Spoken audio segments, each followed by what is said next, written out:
क्यों ना इतनी तेज़ ठंड में गरम गरम कढ़ी और बाजरे की रोटी बनाकर खाई जाए। Hello guys, welcome back to my channel.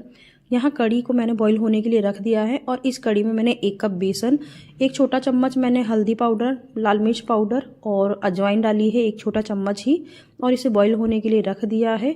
थोड़ी सी हींग डाली है और जब तक उबाल नहीं आ जाती तब तक इस कढ़ी को कंटिन्यू इसी तरह से चलाते रहना है और उबाल आने के बाद गैस कम कर देनी है।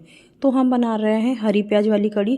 तो ये जो प्याज है इसे मैं तड़के के लिए यूज़ करूँगी और जो इस प्याज की पत्तियाँ हैं वो हम कढ़ी में डालेंगे जब कढ़ी को उबलते हुए आधा घंटा हो जाएगा। कढ़ी को कम से कम मैं 1 से सवा घंटे तक बॉईल करती हूँ, कहते हैं क्योंकि कढ़ी जितनी अच्छी उबलती है, जितनी देर तक उबलती है उतना ही अच्छा इसका स्वाद होता है। तो कढ़ी उबल रही है हमारी, जब तक हम पकौड़ी का घोल तैयार कर लेंगे। इसमें मैंने स्वाद के अनुसार हल्दी, नमक, मिर्च डाली है और हींग डाली है और पकौड़ी का मैं इस तरह से घोल तैयार कर लूँगी। और इसमें मैं साथ ही जो हरी प्याज वाली पत्तियाँ थी वो भी डाल दूँगी। यहाँ हमारा पकौड़ी का घोल तैयार हो चुका है और कढ़ी भी हमारी लगभग बॉईल हो गई है, आधा घंटा हो गया है।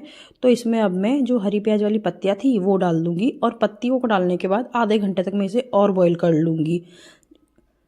तो यहाँ पर उसके साथ ही मैंने यहाँ पे कढ़ी की जो पकौड़ियाँ थी वो भी मैंने फ्राई कर ली है। बिल्कुल छोटी छोटी पकौड़ियाँ बनाती हूँ मैं, और जब मैं पकौड़ियाँ डालती हूँ तो उन्हें बीच में से कट करके डालती हूँ तो वो और ज़्यादा सॉफ्ट हो जाती हैं। तो यहाँ मैंने पकौड़ियाँ डाल दी है और कढ़ी को बॉईल होते होते भी 1 घंटा हो गया है। तो इसी के साथ हम कढ़ी का तड़का तैयार कर लेंगे। यहाँ मैंने एक पैन में सरसों का ऑयल डाला है। मैं खाने के लिए सरसों के ऑयल का ही यूज़ करती हूँ। उसके बाद मैंने इसमें 1 छोटा चम्मच जीरा, आधा छोटा चम्मच राई, कड़ी पत्ते और 3-4 सूखी लाल मिर्च डाली है। साथ ही डाल दिए हींग, और जो हमने प्याज कटे हुए रख रखे थे उन्हें हम मिला देंगे और इस तड़के को हमें ब्राउन होने तक पकाना है। और फिर तड़के के ब्राउन होने के बाद इसे हम कढ़ी में मिला देंगे।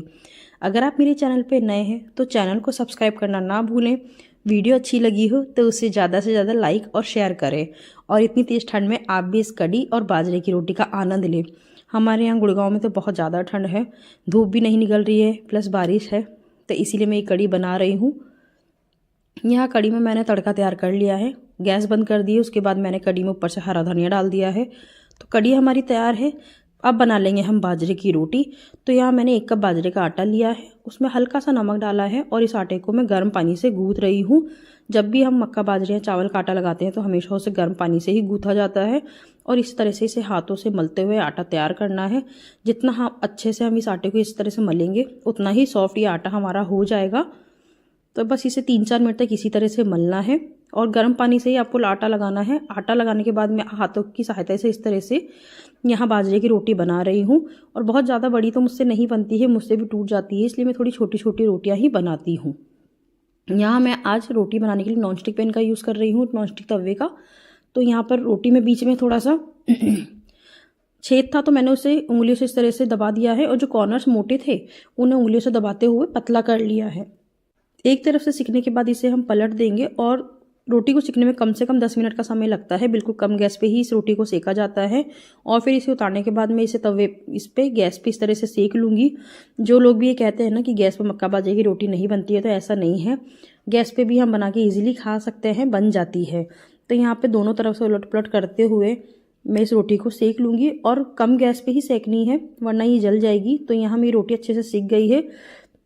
देखिए कितने अच्छे से ये सीख रही है। इलट पलट करते हुए आपको इस तरह से सेक लेनी है। और इसी तरह से अब मैं बची हुई जो दूसरी रोटी है उसे भी सेक लूँगी। सच में बहुत ज़्यादा अच्छी लगती है बाजरे की रोटी और कढ़ी खाने में, और सर्दी में तो इसी चीज़ का आनंद है। तो यहाँ दूसरी रोटी को भी मैं इस तरह से उलट पलट करते सेक रही हूँ और देखिए कितनी अच्छी तरह से ये सीख गई है। उसके बाद हम लगा लेंगे हमारी खाने की थाली, गर्मा गर्म कढ़ी, गुड़ और ये हमारी बाजरे की रोटियाँ। साथ ही इसके ऊपर हम रख देंगे अच्छे से देसी घी के साथ खाने में तो बहुत ही ज़्यादा मज़ा आता है। तो यहाँ ये हमारी कढ़ी और बाजरे की रोटी बनकर तैयार है। Thank you for watching.